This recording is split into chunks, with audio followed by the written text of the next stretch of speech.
Good morning, everyone. My name is Fortune Chiho. I would like to welcome everyone to the South African Furniture Initiative Annual General Meeting 2020.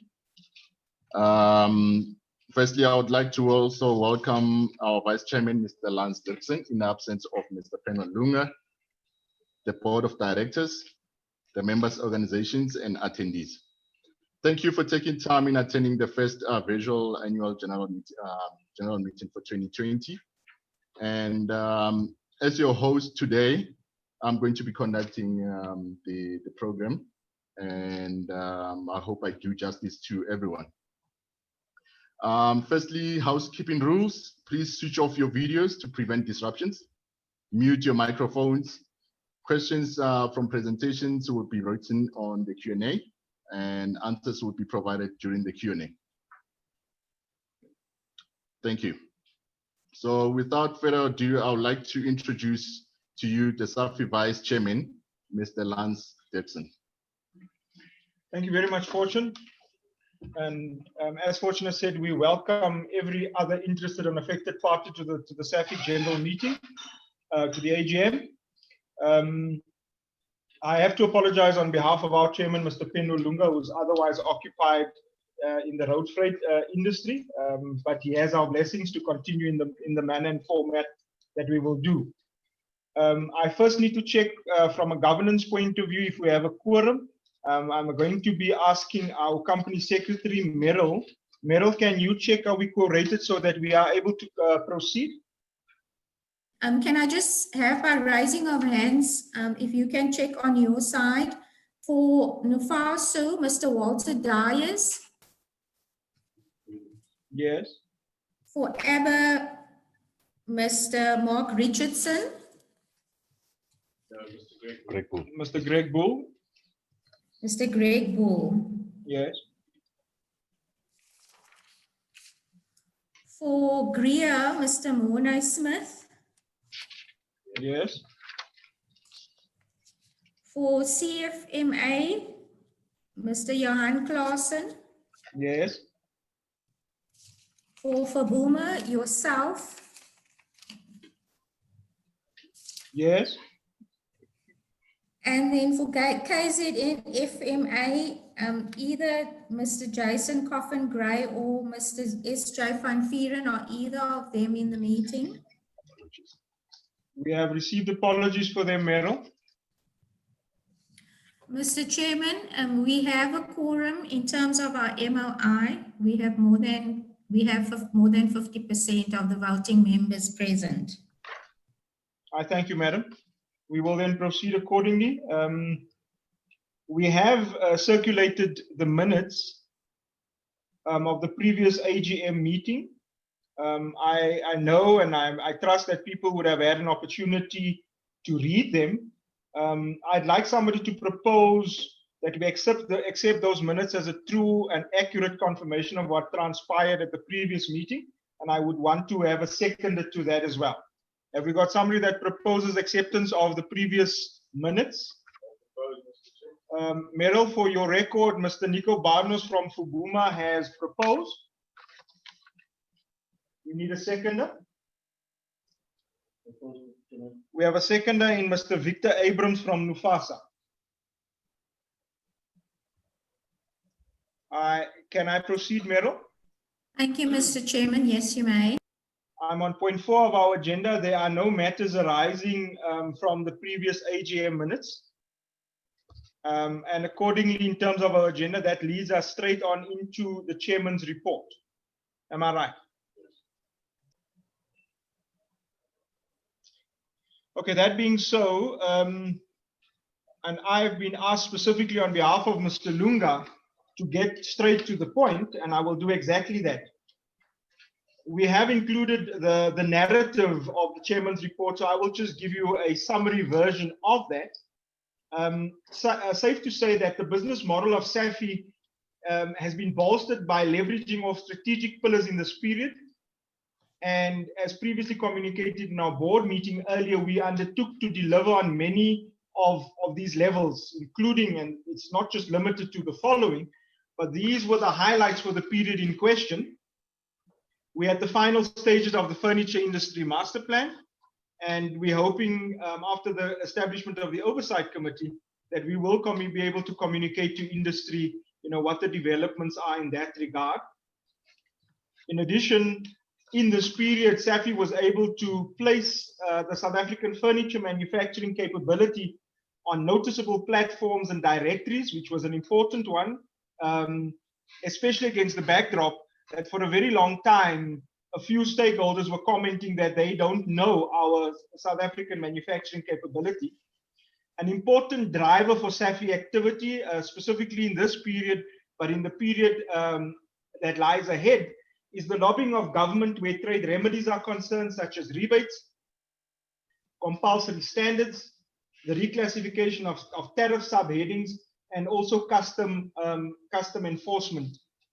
We heard earlier in our board meeting the amount of effort that will be placed in those very strategic areas because they have dramatic impacts on this industry.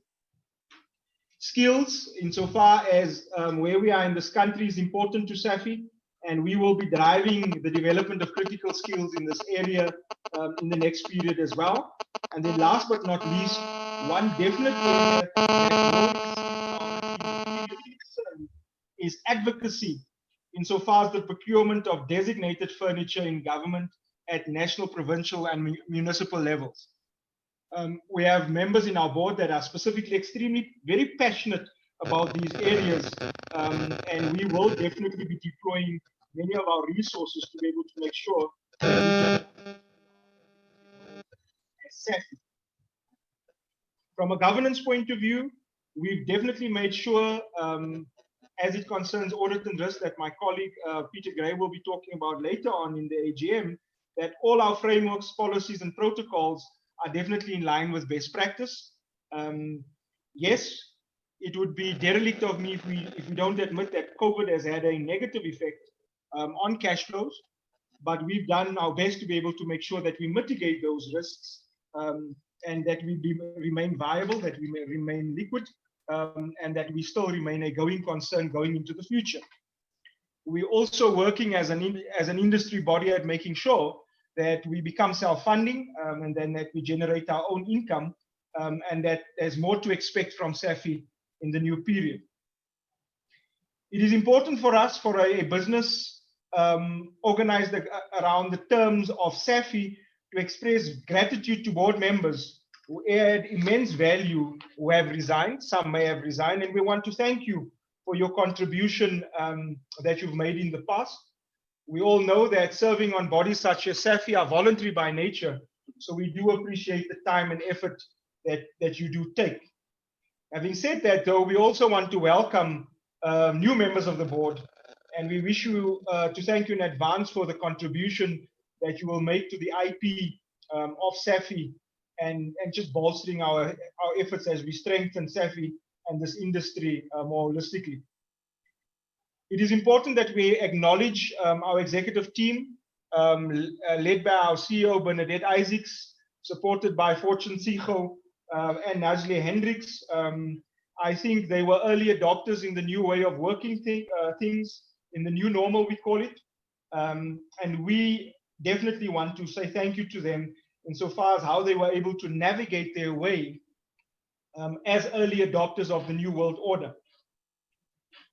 To fellow board members, the ones that have come and left, we want to say thank you. To the new ones that are on board, as I've earlier said, we want to convey our heartfelt thanks for your unwavering contribution during these very challenging times.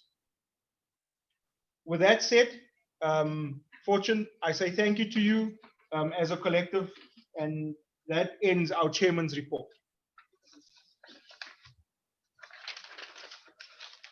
Thank you, Mr. Dirksen.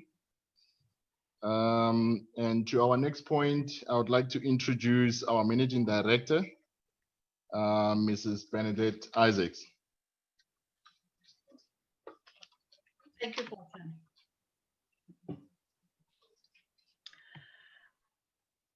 I'm going to start off with just giving an industry overview. of the furniture industry. And that's just to say that we are a labor-intensive industry. We currently have plus minus 2,200 registered formal businesses that's registered with the bargaining councils, and we employ plus minus 27,000 employees in the industry. These stats were also stats prior to COVID-19. So we're waiting for the bargaining council just to submit to us the stats in terms of what's happening during COVID. The furniture industry also provides skills at all levels, being semi-skilled, skilled, with most of the occupations at skilled or artisanal level. The furniture sector is SMME friendly. Out of the 2,200 companies, we have 80% of those firms that are SMMEs. We are a major contributor to the forestry sector, and we contribute plus minus 1% to South Africa's manufacturing gross domestic product. We also employ a high percentage of women in certain subsectors of the furniture industry. So the South African Furniture Initiative is a non-profit organization that was registered in 2016, a joint initiative of industry, labor, and government for the benefit of all stakeholders in the furniture value chain. The South African Furniture Initiative's vision, mission, and objectives, as you see on the screen, our vision is that through our advanced design and manufacturing capabilities, the South African sector will be recognized locally and internationally in specific market segments by 2025, hopefully resulting in employment, productivity growth, and positive transformation across the furniture value chain. Our objectives are sevenfold. Sorry, if we can just go back. Our objectives are sevenfold, and that is to provide market intelligence information, facilitate training, mentoring, and support services, promote the South African manufacturing industry and associated furniture design, facilitate access to domestic and international markets, and to determine and facilitate the implementation of initiatives and programs that enhance the performance of the furniture industry, to sustain existing employment and create new employment opportunities within the furniture value chain, and lastly, to facilitate the development of strategic relationships throughout the furniture value chain.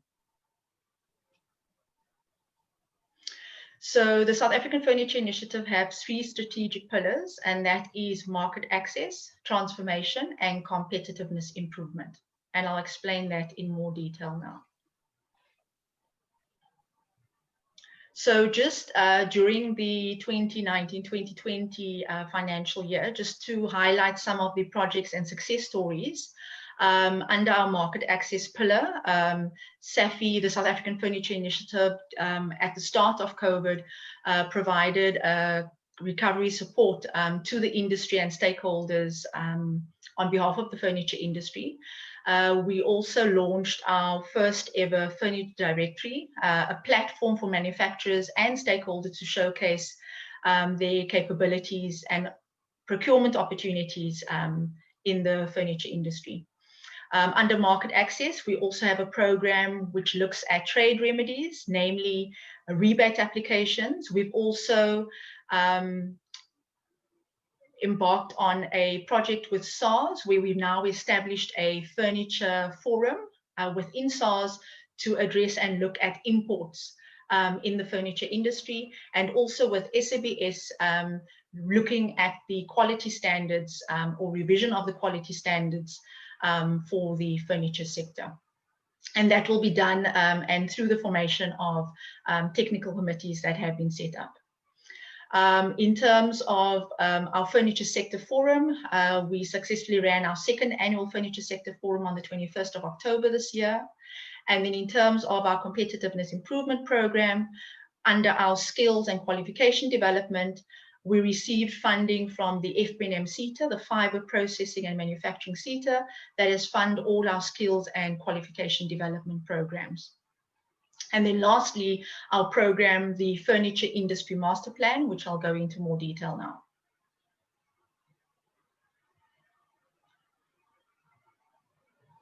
So under the Trade Remedies program, the Furniture SARS Forum that I spoke about, what the forum then adopted was a 5-phase approach to imports. And the first phase was looking at furniture tariff clarifications. And those furniture tariffs identified in that subcommittee were resubmitted or reviewed and submitted to ITAC for approval of those clarifications of the sub headings, and that was submitted on the 31st of August this year, and we're hoping once approved it will be implemented on the 1st of January 2021. The second phase for our approach to imports was quality and standards, which I mentioned earlier on. And we've set up committees to submit proposals to SABS in terms of the standards. So we have furniture standards. Which of those standards need to be revised, amended, or new standards to be added. So that is currently in progress. The third and fourth phase of the approach to imports is enforcement and monitoring. SAFI and the DTIC have already engaged with SARS in terms of training of the customs officials and by the industry experts, and that has commenced already. We will start the training in March, April of next year, and that will commence through to October of 2021. Then in terms of the monitoring, we have the South African Furniture Initiative, Department of Trade and Industry and Competition, SARS, South African Revenue Services, South African Bureau of Standards, that are all working together to look at how we, once the tariff reclassification has been enforced and once the quality standards have been approved, that there is monitoring and evaluation mechanisms put in place to ensure that it is implemented. Next slide, please. So this is just a timeline. I just wanted to show the attendees and the members in terms of in that approach, when we engaged with SARS and the Textile Federation in May to August of 2019, that the formal industry task team with SARS was set up in February of this year. In June, we had a interim committee meeting. In June of 2020, in July, we set up a convening of the SARS Furniture Forum. And during July and August, I mentioned, adopted that 5-phase approach to imports. And those were the sub categories of furniture, namely case goods, seating, bedding, and office. And in September and October, we had another meeting, the first meeting that was held with the office subcategory of furniture, and the other categories, namely case goods and bedding and seating, those meetings will take place in the new year. In November, we had more meetings. We met with the SARS training department, as I mentioned, where training will start next year, commencing in April, May, and running through to October 2021. And then we've also met with, just regarding the monitoring, we've met with the various stakeholders. We also sent out communication to our industry regarding whistleblowing communication. If they want to report any cases, they can do so directly to SARS. And we also met with the Clothing, Textile, Footwear and Leather Industry Association to just look at learnings and also establishing a relationship, as they've had or established a SARS forum many years ago. Next slide, please. Just to touch on again in terms of our furniture sector forum that took place on the 21st of October this year. The forum was made up of 2 panelists. The morning panel, the topic was around the furniture design qualification. The FPNMC funded this qualification, the development of this qualification. SAFI was appointed as the project manager for the furniture design qualification. The qualification was formally registered with SAQA in February of this year. It will be the first ever furniture design qualification, not only in South Africa, but on this continent. The panel was led by Professor Des Laupscher from the Institute of Interior Designers, and the other panelist, the former First Lady Gugu Motlantla, opened the first panel and gave some opening remarks there. And then we also were joined by professors and lecturers from the University of Johannesburg, the TUT, CPUT, the Professor, as I said, Des Laupscher, that was also who is also the president of the Pan-African Institute of Design, as well as Professor Mugendi, who is from the university in Kenya. And the message of that first panel was to promote the furniture design qualification. And as we can see by the panelists, it will be promoted not only locally in South Africa, but the rest of the African continent. The second part of the Furniture Sector Forum was panel 2, and that was led by Dave Nemeth of Trend Forward. And that panel topic was around local opportunities in the architectural and interior design space. Therefore, joining us were architects and interior designers from the interior designers was from Urban Native and the Boertman and Partners, as well as a design partnership that joined us. And they also spoke about what would be the requirements or procurement criteria for furniture manufacturers or members in the furniture industry to actually be part of their procurement process. In terms of the Furniture Industry Master Plan, I've also done a timeline just to show the attendees and the participants in terms of where we are with the master plan. Just a recap, in August of 2019, we appointed a service provider. We set up a steering committee and we held our inception meeting. In August up to November, there was the situational analysis that was conducted and consultation with the stakeholders in the industry. There was a meeting that took place between the minister and the DG in November of 2019. And in January of 2020, a final report or situational analysis was presented to the steering committee. In January and February of this year, there were further engagement with industry players where we held 5 workshops across the country to actually engage and present the draft master plan to the stakeholders in the industry. Between February and July of this year, the draft master plan, implementation plan, and proposal, as well as the monitoring and evaluation plan, was then submitted. In the current state, where we're at the moment, is that we are busy finalizing the commitments with the industry, and we're hoping that implementation of the Furniture Industry Master Plan happens in April of 2021. So just a summary in terms of the implementation plan and what has been identified.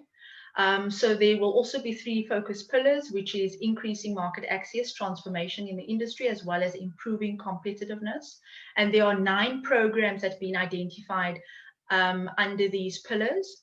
And we've, just in terms of the way forward, as mentioned, we are in the process of liaising and lobbying with stakeholders in the value chain regarding commitments and support of the Furniture Industry Master Plan.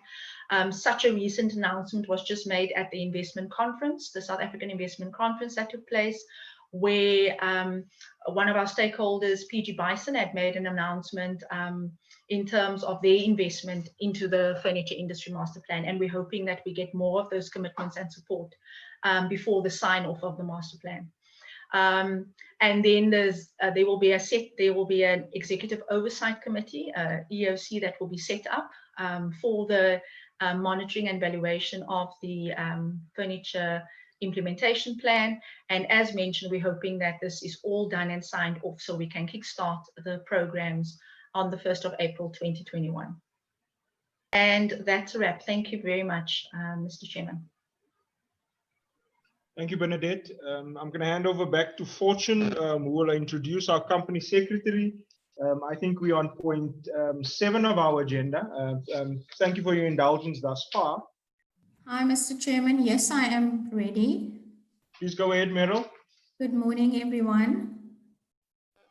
In terms of our AGM this morning, we have 2 classes of members present, those being voting members and also non-voting members. Next page. These are eligible voting members. We've named them as we've indicated proxies attending the meeting this morning. They are, if you will indulge me, I'll just use the acronyms for each name. There's CFMA, we have GRIA, we have FABUMA, we have KZN FMA, we have ABBA, we have NUFOSU, and we have SAPOWER. And there are other trade unions and employer organizations that are also members or affiliated with the Furniture Manufacturers Bargaining Council in South Africa. So these are our eligible voting members, and then non-voting members will be individuals and companies in the value chain of furniture industry and related workers, or furniture-related NGOs, collectives, groupings, and formations, other centers with furniture development programs, and all furniture training institutions, and all service providers operating in the furniture sector. It must be noted these are entrenched in the Memorandum of Incorporation of South African Furniture Initiative. An invitation to become a member, the board may from time to time invite eligible persons described as we've indicated previously to become voting or non-voting members. And there's a specific process which needs to be followed in order for members voting or non-voting to be accepted into SAFI. It indicates that the board must, upon receipt of a written notice signed by more than 50% of the members calling upon the board to do so, to invite the eligible person identified to become a member. The above mentioned invitation is as an eligible person must be made in writing to such person, and the notice will have specifications of whether or not the eligible person is invited to be a voting or a non-voting member. And the eligible person so invited must accept the invitation, and this is also needs to be in writing and in the form that is acceptable to the board. Next page, please. Members of SAFI have the following voting rights, and these are also entrenched in the Memorandum of Incorporation of the company. They have the right to participate in the appointment and removal of directors. They have the right to inspect and receive copies of the annual financial statements of the company. They have the right to participate in all matters put to members to vote, as would be the case during our AGM this morning. Non-voting members have the following rights. They may receive notice of and attend and also speak at all AGMs of the company in accordance with the provisions of the MOI. But it's important to note that non-voting members are not entitled to vote at the meeting. Next page. We need to distinguish between members and directors because sometimes there's a bit of a confusion.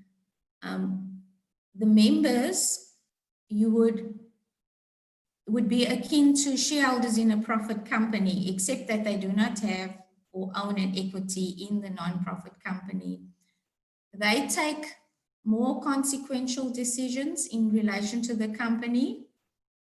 These are the members, whereas the directors make the decisions which relate to the everyday running of the company. In terms of the MOI, the board is not required to hold a members' meeting other than the circumstances of the AGM. So the AGM is one of the requirements of meetings for members to be held. Members make those distinguished decisions which the MRI and the Companies Act require to be passed by members by way of a resolution. For example, only members may amend the Memorandum of Incorporation. Next page. We continue with the distinction between members and directors. So your directors are responsible for making decisions which relate to the everyday running of the company. And they make decisions about any matter. They may make decisions about any matter other than those which the MRI or the Act specifically require the members to make. The directors may meet as and when they think fit, but must at a maximum meet 4 times during the financial year. Next page. Okay, let's come to the composition of the SAFI board. The SAFI board shall comprise of at least 3 unconnected directors, as is required by Section 30 of the Income Tax Act. And up to 3 directors can be appointed by way of a board resolution.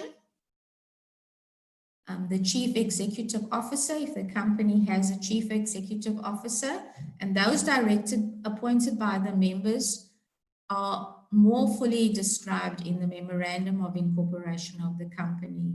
In brackets, those are the sections that are highlighted from the Memorandum of Incorporation. We shall move on to the appointment of directors and alternate directors.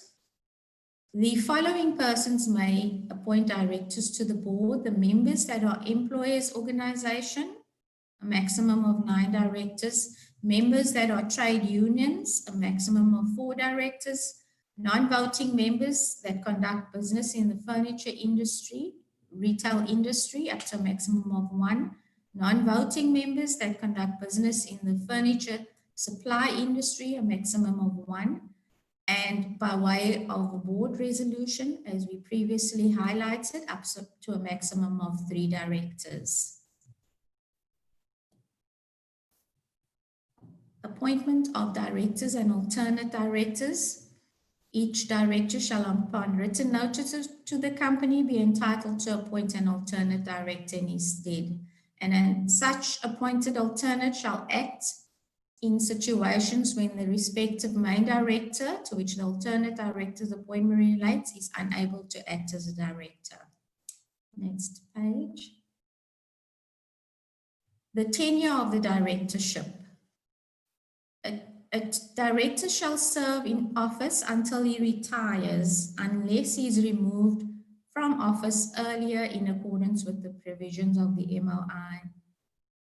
At each AGM, those directors whose term of office have endured for the longest period shall retire, provided that no more than 7 directors shall retire at a single AGM. And that we will see how it is in operation in this meeting this morning when we do a retirement of directors. Where there are 2 or more directors' term of office has endured for the same amount of time, the voting members shall, by way of ordinary resolution, determine which of those directors shall retire. Any director which retires shall be eligible for re-election by way of ordinary resolution by the members who appointed him. Next page. Okay, this is handling the quorum. This refers to the minimum amount of persons who must be present at a meeting in order for the meeting to be validly constituted. No decisions can validly be made without there being a quorum. That's why at the outset of our meeting, we had confirmation that in terms of the MRI, the quorum at a members' meeting is 50% of the voting members. Then we have the procedures of what should take place should we not have a valid quorum for a meeting. If it's in order, I'm not going to go into specific detail. There's a process as to how the meeting is to be postponed or if the chairman wishes to delay the start of the meeting in order to ensure that there is a sufficient quorum. Next page. Or if there's a postponement of the meeting, the process by which that needs to take place. And these all apply for an AGM. It's worth noting that in accordance with section 58.1, a member may appoint a proxy to participate, speak at, and vote on behalf of the member of the meeting. Such proxy need not be a member. And in accordance with that, we've had our proxies come in before the meeting to ensure that we have adequate representation for all the organizations and associations. Our current directors and organizations represented. May I proceed, Mr. Chairman? We have a listing, if ever you can see it on your screen, of a list of who all the directors and their respective organizations are. Next page. This is a full complement of all the board, all the directors on the board currently. Next page.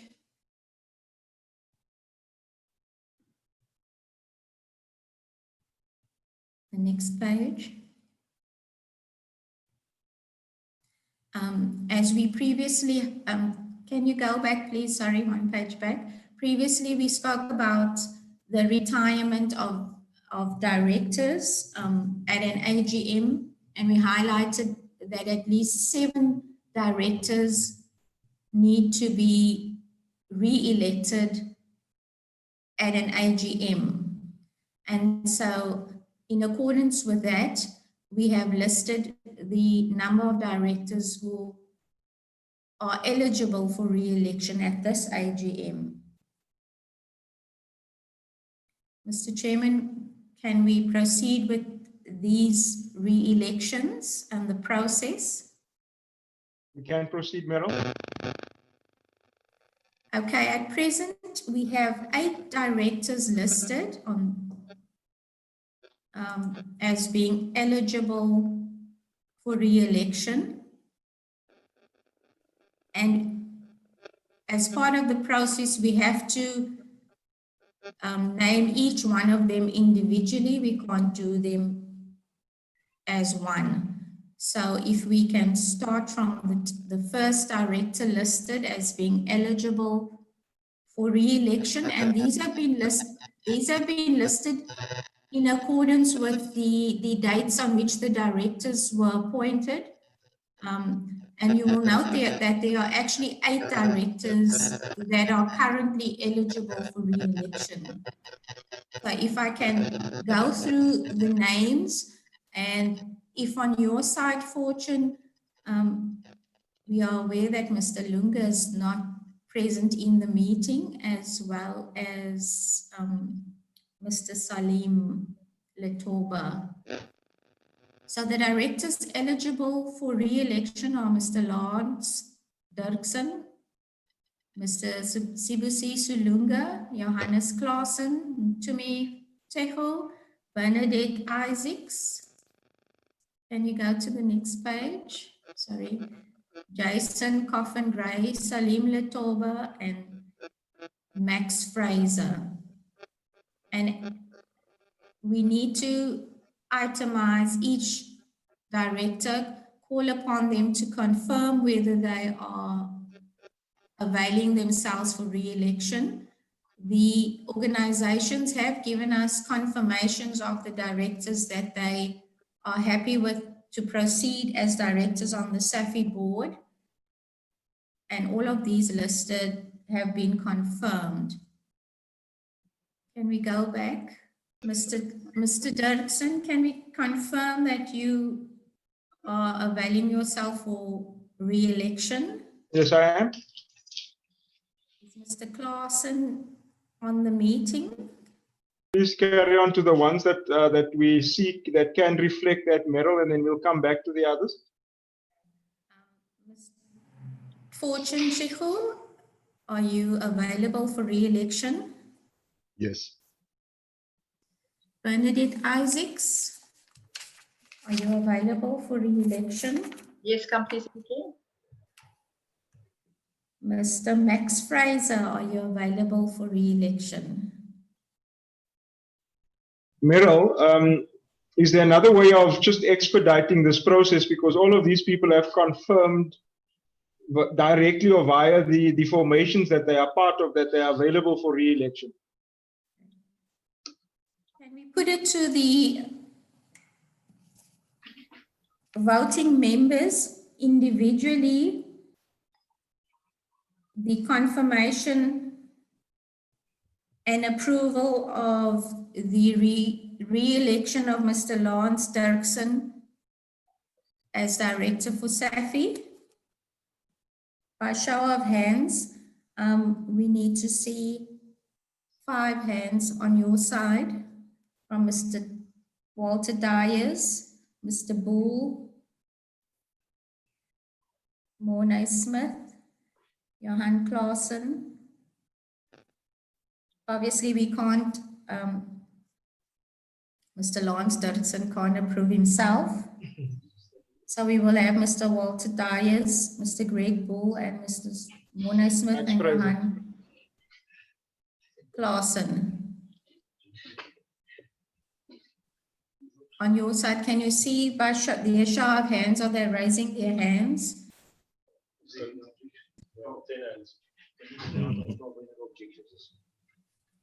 Are there any objections, Meryl? I see there's, in the venue that we are in, there's a few hands that have gone up to confirm and accept, in fact, to second, those appointments.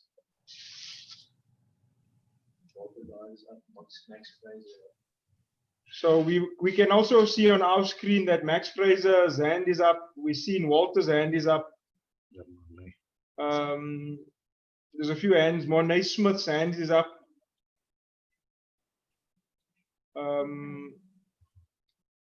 I see another hand there. Okay, non-voting. Greg Bull's hand is up. So we will confirm that the re-election of Mr. Lance Dirksen, Mr. Sibusiso Lunga, Mr. Johan Clausen, Mr. Mutumi Shego, Ms. Bernadette Isaacs, Mr. Max Fraser. Can we confirm that this, by virtue of the fact that those various organizations confirm and have raised their hands, that their re-elections are approved? Yes, they are, Meryl, from where I'm sitting. I see hands confirming that as well. Thank you, Mr. Chairman. You will note that I have not indicated Mr. Jason Coffin-Gray and Mr. Salim Letobe. Is that in order? Yes. I'm aware of Mr. Jason Coffin-Gray's email, and then as well as the SIPAO indication as well for Mr. Salim Letobe. Okay. So we will confirm at this AGM that Mr. Lance Dirksen, Mr. Lunga, Mr. Clausen, Mr. Checho, Ms. Isaacs, and Mr. Fraser have been approved for re-election to the board coming year 2021. All in order, Mr. Chairman. Thank you, Meryl. Does that conclude the governance part of what we are expected to do at the AGM? No, Mr. Chairman, we just need to also confirm via the AGM the approval of the alternate directors who were approved in your board meeting for SIPAO. If those representatives could raise their hands again, please. You should just see 5 of them. For SIPAO, Mr. Educator Nkosi. Yes. And we got 5 hands. And then the approval of Mr. Russell Bernard as alternate director for GRIA as well. The organizations need approval of that as well. Okay. I see hands here in the venue that we are in. I see Victor Abrams. I see Barnost, Nivelt. I see Greg Bull, Dias, Fraser. I see Tom Viljoen. So I see a lot of hands approving those directors, Meryl. With the approval of the alternate directors now, that concludes the appointment and re-elections of directors for the 2021 year. Thank you very much, Meryl. I'm going to hand over to Fortune, who will introduce the director that's responsible for the finance part of the SAFI business. Fortune. Thank you, Mr. Chairman, and thank you, Meryl. I'd like to call on Mr. Peter Gray to present the financial report, director's report. Mr. Gray. Thank you, Fortune. Okay, hit the slides. This is for the year ended the 31st of March this year. So if you can remember that far back, that's just before COVID was launched upon us in a massive lockdown. And at that stage, our revenue is 14% down on the year, and that is mainly because the KZN and Western Cape bargaining councils reduced their contributions towards SAFI because of financial problems they were having before COVID. And then during COVID, they reduced it a little bit more. I hit the next slide. Oh, and the next one. Oh. Goodness me, how many of these things are there? Yeah, so there's 3 bargaining councils that finance SAFI. It's the one in Gauteng, KZN, and Western Cape. And some funding from external projects, but that's very few and far between. We're busy trying to find alternative funding because the bargaining councils won't last forever. There we go. So our income is 14% down to 3.5 million rand.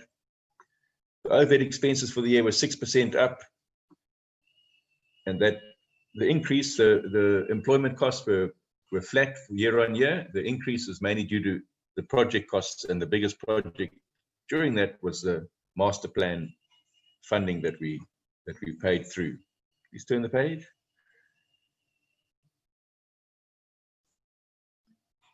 Okay, you can see on our balance sheet we've got reserves just under 3 million rand at the end of March, and we had project accounting balances of 2.6 million rand that we committed to spending.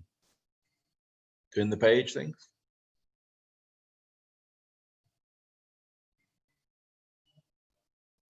Yeah, so that's in a nutshell the finances. Since subsequent to this, we've had the COVID lockdown, we had reduced funding, but I'm very pleased to report we've also managed to contain the expenditures. So at the end of October, we were running a small surplus for the year. So it hasn't got out of control yet. The audit committee met on 2 occasions. Let's turn the page. During the year under review, and we've met subsequent to that. And